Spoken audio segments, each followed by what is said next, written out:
En Côte d'Ivoire, on les appelle toklo en référence au bruit que font leurs machines.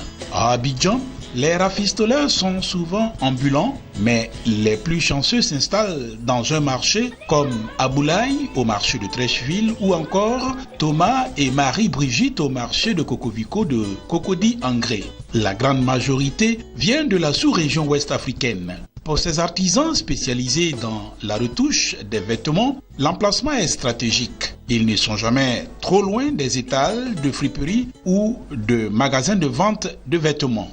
Les femmes envoient comme on appelle, des raccommodages. Ça on appelle tokotokolo. Bon, nous, c'est que si on fait des raccommodages, souvent même quand les femmes envoient les habits, ils envoient les pagnes achetés. Envoie ça sur les couturiers. Souvent quand c'est grand, ils viennent, ils nous amènent et puis nous on diminue ça pour aller forme. On fait des retouches, tu vois, les habits qui viennent, qui flottent, tu vois, c'est ça, on prend, on serre, tu vois. Moi je fais le retouche, je couds habits, je fais tout. Leur activité vit au rythme des marchés sur lesquels ils exercent. Ils sont les premiers sur les lieux et ne partent que quand le marché est fermé. Même si l'appellation de toklo a au sein de la population un sens péjoratif, car on considère à tort ceux qui les exercent comme des couturiers de seconde main, le métier de rafistolage nourrit son homme, il est même très rentable. Bon, il peut avoir au moins 7 000 francs comme ça, à 6 à 7 000 francs. Oui, il peut avoir ça au moins par jour. Mais ça dépend souvent aussi, on vient s'asseoir à la dernière minute, bon, on peut aller au moins 5 000 francs. Comme ça dépend quoi, ça dépend, c'est la chance. Bon, ça on va dire Dieu merci, parce que souvent on gagne 5 000, 6 000, 7 000 comme ça, tout partout, tu vois. Donc on va dire Dieu merci. Si ces clients-là vraiment, partout à Abidjan ici, là vraiment on a beaucoup de clients. Parce que bon, on peut gérer même si c'est 40 clients par jour comme ça, chaque jour. Bon, pas de samedi, mercredi, parce qu'il y a des étrangers qui viennent samedi ou bien mercredi. Ça, on ne compte pas avec eux. Sinon, par jour, comme ça, on peut gérer 40 clients. Ça va arriver 50 000. Avant, là, si c'est bon même. On fait le retouche par jour, on peut quitter ici au marché à 30 000 ou 20 000. Mais maintenant, là, c'est un peu difficile. Comme pour la plupart des métiers, les promoteurs n'ont qu'une chose à la bouche, le soutien financier et matériel pour booster leur activité. Le gouvernement n'a qu'à nous donner crédit. Nous qui faisons comme ça, là, on peut rembourser. Sur notre crédit, là, on peut rembourser.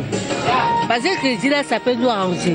Parce que s'il y a crédit, là, on ne peut pas rester dans le couloir, on doit rester dans le magasin aussi. Il est difficile de connaître le nombre exact des rafistoleurs exerçant dans le district d'Abidjan. Mais une chose est sûre, ils sont de plus en plus nombreux à se spécialiser dans ce métier. Dans le milieu, certains font même office d'exemple au regard des nombreuses réalisations immobilières dans leur pays d'origine. Pour ces rafistoleurs, toklo veut dire tout simplement richesse. Au bout du compte, il suffit juste de recevoir un coup de pouce.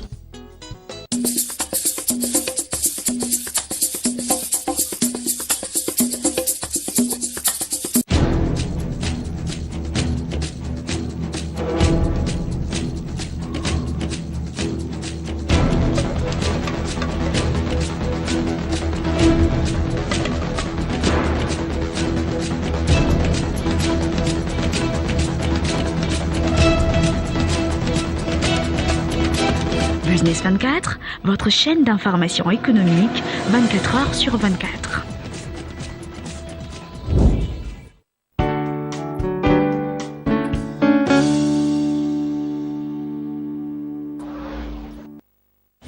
Depuis une semaine, les bulldozers du ministère ivoirien en charge de la salubrité n'ont pas de repos.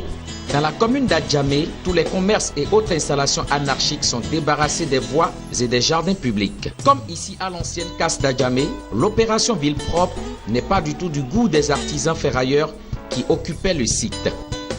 On n'a pas de diplôme pour pouvoir peut-être donner des dossiers pour pouvoir s'en sortir quelque part. C'est ici on se cherche, on nourrit notre famille, on paye nos maisons. En fait, c'est ici on se défend en fait. Mais quand c'est d'une manière, c'est trop. Si on doit casser tous les petits couloirs où les gens se défendent là, ça va toujours envoyer des trucs, c'est pas. Ou bien on aurait essayé de voir quelque chose pour l'informel, il n'y a pas de souci. C'est ici nous avons cherché à nourrir les familles. C'est ici, en fait, tout repose ici. Concernant nous, hein. Maintenant ils viennent nous enlever là. D'accord, mais nous n'avons pas de site précis où aller. Le site d'une d'autres que nous montre, ce site-là n'est pas fini, c'est achevé d'abord. Donc voilà pourquoi nous sommes là, on vient ici, on cherche un peu à manger, on rentre le soir. On ne sait pas en quoi on gênait les gens. La nouvelle casse de Ndotré, non loin de la voie principale, reliant Ndotré à Abobo, en passant par la prison civile à Yopougon. Bâtie sur un site de 15 hectares, elle est censée résoudre les problèmes de recasement des artisans ferrailleurs du district d'Abidjan. La réalité est tout autre. Sur plusieurs centaines de magasins attendant ferrailleurs, seulement 50 sont occupés. En ce qui concerne les espaces réservés aux garagistes, c'est le même constat. Pas de clients, pas d'activité. Amers, ceux qui ont été relocalisés sur le site se réjouissent de l'opération de déguerpissement de la casse d'Adjamé. Depuis le gouvernement a fait cette suite à notre égal, on a nos frères qui sont à Bobo, qui ne veulent pas venir, il y en a qui sont à Djamé. Et pourtant, quand c'est comme ça, ça ne peut pas marcher. Les magasins donc, que vous voyez derrière qui sont là, qui sont fermés, tout a été activé à les gens. Mais ils viennent, ils ferment les magasins, ils font quoi de stockage et puis ça s'assoit à Djamé. Quand c'est comme ça, comment nous on peut se retrouver, comment ça peut marcher? Quand c'est comme ça, ça ne peut pas aller parce que nous tous on souffre par rapport à manque de clients parce que les autres clients qui vont venir, ils restent à Djamé. Ou bien voir ça à Bobo, ou bien aller dans le coin vers Renault. Donc ça fait que nous on ne peut pas avoir les activités ici. Donc pour cela, ça nous met mal en l'aise. Et pourtant, on a les frères qui sont bel et bien, qui ont les magasins déjà ici, qui doivent venir prendre ces magasins pour pouvoir préoccuper leurs activités. Et ils préfèrent fermer là, aller prendre un magasin en ville pour payer.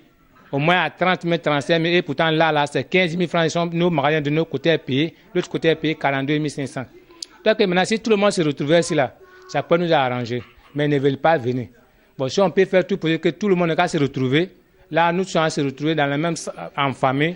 Tout le travail qu'on fait, ça va marcher. Il y a beaucoup de magasins. Ceux qui ont pris déjà le magasin, ceux qui ont déjà les magasins, ils sont beaucoup. S'ils venaient occuper le magasin, s'il y avait le reste des sites qui restent, ensemble, on pourra, comme on appelle, se mettre ensemble, pouvoir défendre la cause de ceux qui n'ont pas de magasins. Parce qu'il y a le reste des sites qui restent. Mais ce qui est fini là, si les gars ne viennent pas occuper, ou soit ceux qui ont les clés des différents magasins, s'ils ne viennent pas occuper le magasin, mais comment le reste des sites va finir? S'ils veulent que nous on parte en Ndotré, c'est que nous on les reproche, c'est qu'on leur demande qu'ils envoient tous les ferrailleurs d'Abidjan en Ndotré. Comme ça, chacun peut se retrouver un peu. Mais nous enlever là, il y a des personnes qui sont à 5 km et nous sommes à 1000 km de là. Non, c'est pas possible. C'est ce qui nous frustre un peu.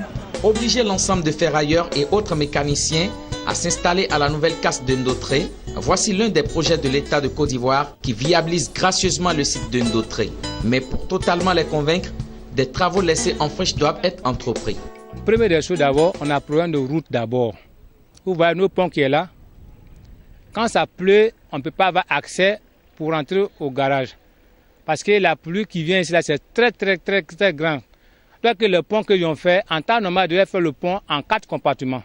Mais le pont a été fait en 2 compartiments où ils devaient mettre le pont n'a pas été placé à son endroit juste. Donc ça fait que quand ça pleut, vous voyez tout ce coin-là, l'eau prend tout ici. Donc quand c'est comme ça, vraiment, on a des problèmes pour ce côté. Alors que si c'est le seul pont là, si c'est coupé là, c'est qu'à faire Ndotré est fini. C'est le pont là aujourd'hui qui nous lie Ferrat de Ndotré à la grande voie. On a les clients qui viennent.